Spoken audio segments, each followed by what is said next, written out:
Hi, ഞാൻ Aishwarya. The doctor എന്ന പ്രോഗ്രാമിലേക്ക് എല്ലാവർക്കും സ്വാഗതം. ഇന്ന് നമ്മുടെ കൂടെ ഉള്ളത് കോഴിക്കോട് ഒളവണ്ണയിലെ the cure multi speciality homeopathy ക്ലിനിക്കിലെ ഡോക്ടർ സീന നസീമാണ്. അലർജി, ആസ്മ, മറ്റു രോഗങ്ങളെക്കുറിച്ചും ഡോക്ടർക്ക് പറയാനുള്ളത് നമുക്കൊന്ന് കേട്ടു നോക്കാം.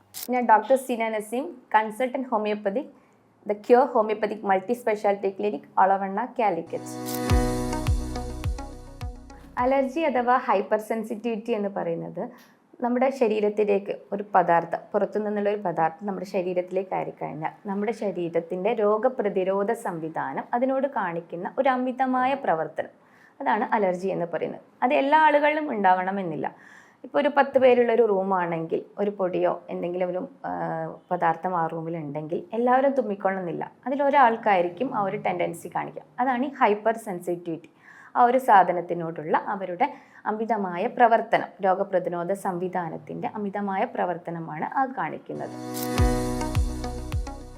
അലർജി പ്രധാനമായിട്ട് 3 തരത്തിലാണുള്ളത്. ഒന്ന് പറയുന്നത് സ്കിന്നിൽ കാണിക്കുന്ന അറ്റോപ്പിക് അലർജി എന്ന് പറയുന്നത്. രണ്ടാമത്തേത് റെസ്പിറേറ്ററി അലർജി, അതായത് നമ്മുടെ മൂക്ക്, ശ്വാസകോശം, സൈനസുകളൊക്കെ എഫക്റ്റ് ചെയ്തിട്ടുണ്ട്. അലർജിക് റൈനൈറ്റിസ്, ആസ്മ പോലെയുള്ള കണ്ടീഷനുകൾ.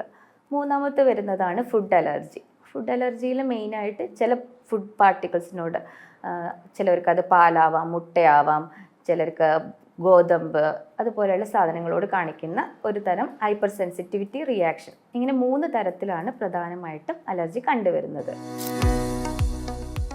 ഇപ്പോൾ സ്കിൻ അലർജി അല്ലെങ്കിൽ അറ്റോപ്പിക് ഡെർമറ്റൈറ്റിസ് എന്ന് പറയുന്നത് ഏതെങ്കിലും ഒരു, ഇപ്പം പുതിയതായിട്ടൊരു ചെരുപ്പ് ഇടുകയാണ്, അതിൻ്റെ വാറിൻ്റെ ഭാഗത്ത് മാത്രം അവരുടെ സ്കിന്നിൽ കാണുന്ന തിണർത്ത് തടിക്കുക, ചൊറിച്ചിൽ, അതുപോലെ അല്ലെങ്കിൽ ഇമിറ്റേഷൻ ഓർണമെൻറ്റ്സുകൾ യൂസ് ചെയ്യുമ്പം ആ ഭാഗങ്ങളിലുണ്ടാകുന്ന തിണർത്ത് തടിക്കുക, അല്ലെങ്കിൽ പുതിയതായി ഇപ്പോൾ ഒരു പുതിയ വാട്ടർ ബോട്ടിലൊക്കെ യൂസ് ചെയ്യുമ്പോൾ കുട്ടികളിലൊക്കെ ചുണ്ടിൻ്റെ ഭാഗങ്ങളിലൊക്കെ തിണർത്ത് തടിക്കുക, ഇങ്ങനെ ലക്ഷണങ്ങൾ ചില കുട്ടികളിൽ കാണിക്കാറുണ്ട്. അതും ഒരു തരത്തിലുള്ള അലർജിക് റിയാക്ഷൻ തന്നെയാണ്. കുട്ടികളിലൊക്കെ മെയിനായിട്ട് നമ്മൾ കാണുന്നത് പാല്, മുട്ട, ഷെൽഫിഷുകൾ, അതായത് കക്ക, ഞണ്ട്, ചെമ്മീൻ പോലെയുള്ള ഫിഷുകൾ, പിന്നെ ചിലർക്ക് ഗോതമ്പിനോടുള്ള അലർജി, അതൊക്കെ കാണിക്കാറുണ്ട്. അത് വരുന്നത് റെസ്പിറേറ്ററി അലർജി എന്ന് പറയും. അതായത് സ്ഥിരമായിട്ട് കാണുന്ന ജലദോഷം, കഫക്കെട്ട്, അതേപോലെ തന്നെ മൂക്കിന്നും കണ്ണിന്നും വെള്ളം ഒലിക്കുക, തൊണ്ട ചൊറിച്ചിൽ, കണ്ണ് ചൊറിച്ചിൽ, ഇതൊക്കെ അതിൻ്റെ ലക്ഷണങ്ങളാണ്. ഇതിന് മെയിനായിട്ടുണ്ടാകുന്ന കാരണങ്ങൾ എന്ന് പറയുന്നത് ഡസ്റ്റ് തന്നെയാണ്. ഡസ്റ്റ് അത് വീട്ടിനുള്ളിലുള്ള പൊടികളാവാം, അല്ലെ അന്തരീക്ഷത്തിലുള്ള പൊടികളാവാം, അതേപോലെ തന്നെ പുക, അതേപോലെ പൂപ്പൊടികൾ, പോളൻ ഗ്രെയിൻസ് എന്ന് പറയും, അതുപോലെ വീട്ടിൽ വളർത്തു മൃഗങ്ങളൊക്കെ ഉണ്ടെങ്കിൽ അതിൻ്റെ രോമങ്ങൾ, അതേപോലെ വീട്ടിൽ നമ്മൾ മഴക്കാലത്തൊക്കെ ഉണ്ടാവില്ല പൂപ്പൽ പോലെ ഉണ്ടാവുന്ന അതിൽ നിന്നുണ്ടാകുന്ന ഫംഗസുകൾ, ഇതൊക്കെ ഇതിനുള്ള കാരണങ്ങളായിട്ട് മാറാറുണ്ട്.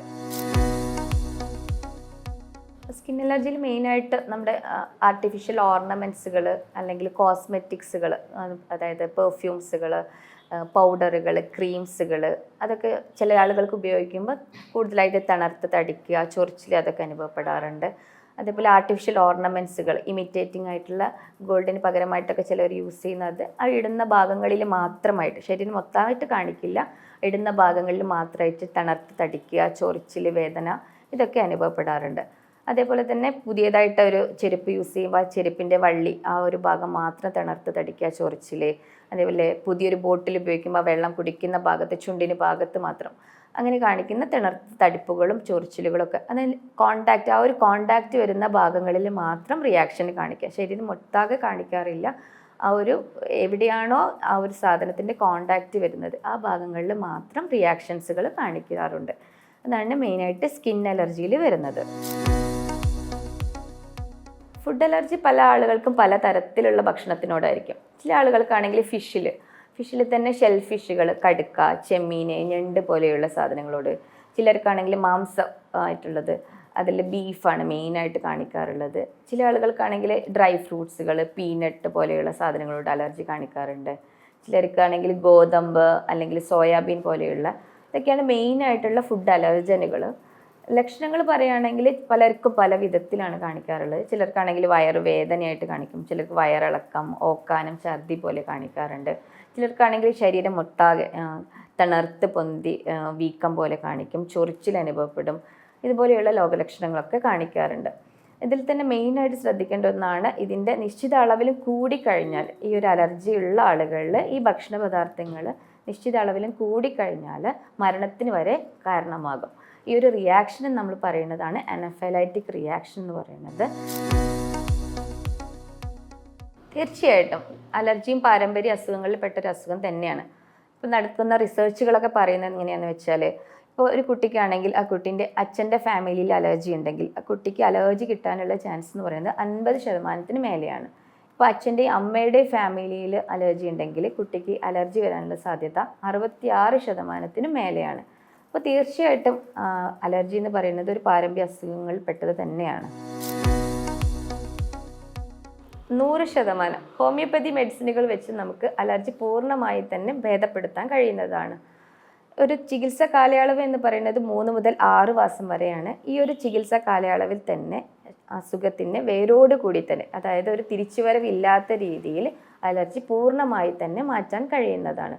അലോപ്പതി മെഡിസിനുകൾ ഉപയോഗിക്കുകയാണെങ്കിൽ അത് അപ്പോഴുള്ള ഒരു താൽക്കാലിക ശമനം മാത്രമേ കിട്ടും. വീണ്ടും അത് റിക്കറൻസ് തിരിച്ചു വരുമ്പോൾ നമ്മൾ കാണാറുണ്ട്.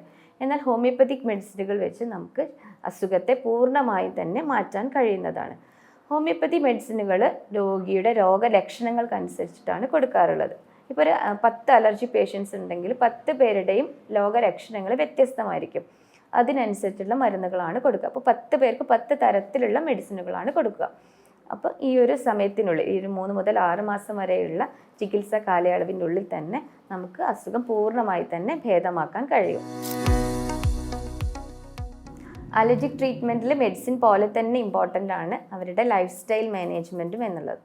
അതിൽ പേഷ്യൻറ്റിൻ്റെ സ്ഥിരമായിട്ട് സമ്പർക്കം വരുന്ന ഏരിയകളായിട്ടുള്ള bedroom, living room, study area ഇതെല്ലാം ക്ലീനായിട്ട് സൂക്ഷിക്കുക എന്നുള്ളത്.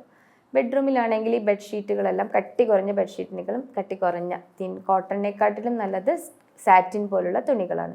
അതേപോലെ കേർട്ടനുകളാണെങ്കിൽ തിക്ക് കേർട്ടനെക്കാട്ടിലും കട്ടി കുറഞ്ഞ കേർട്ടനുകൾ ഉപയോഗിക്കുക. അതേപോലെ ഡെയിലി വെറ്റ് മോപ്പിംഗ് ചെയ്യുക. അതേപോലെ ഈവനിങ് ആകുമ്പോഴേക്കും ബെഡ്റൂമിൻ്റെ വിൻഡോസ് എല്ലാം ക്ലോസ് ചെയ്യാം. ഇങ്ങനെയെല്ലാം നമുക്ക് പൊടി കയറുന്നത് മാക്സിമം അവോയ്ഡ് ചെയ്യാൻ പറ്റുന്നതാണ്. അതേപോലെ തന്നെ റൂമിൽ നമ്മൾ ചന്ദനത്തിരി, കൊതുക് തിരി പോലെയുള്ള ഉപയോഗിക്കുന്നുണ്ടെങ്കിൽ അതെല്ലാം ഒഴിവാക്കുക. അലർജി പേഷ്യൻസ് ഉണ്ടെങ്കിൽ റൂമിൽ ഒരു കാരണവശാലും ഇങ്ങനത്തെ സാധനങ്ങൾ ഉപയോഗിക്കാൻ പാടില്ല. അപ്പോൾ ഡോക്ടർ പറഞ്ഞത് എല്ലാവരും കേട്ടല്ലോ. നിങ്ങൾക്ക് എന്തെങ്കിലും സംശയം ഉണ്ടെങ്കിൽ താഴെ കൊടുത്തിരിക്കുന്ന നമ്പറിൽ കോൺടാക്ട് ചെയ്യാവുന്നതാണ്. ഈ ഡോക്ടറോട് തന്നെ നിങ്ങൾക്ക് നേരിട്ട് സംശയങ്ങളൊക്കെ ചോദിക്കാവുന്നതാണ്. The cure multi speciality homeopathy ക്ലിനിക്കിൽ കോഴിക്കോട് ഒളവണ്ണയിൽ കൂടാതെ മറ്റ് 9ഓളം ബ്രാഞ്ചുകളുണ്ട്. അപ്പോൾ അടുത്തൊരു വീഡിയോ ആയിട്ട് കാണാം. ബൈ.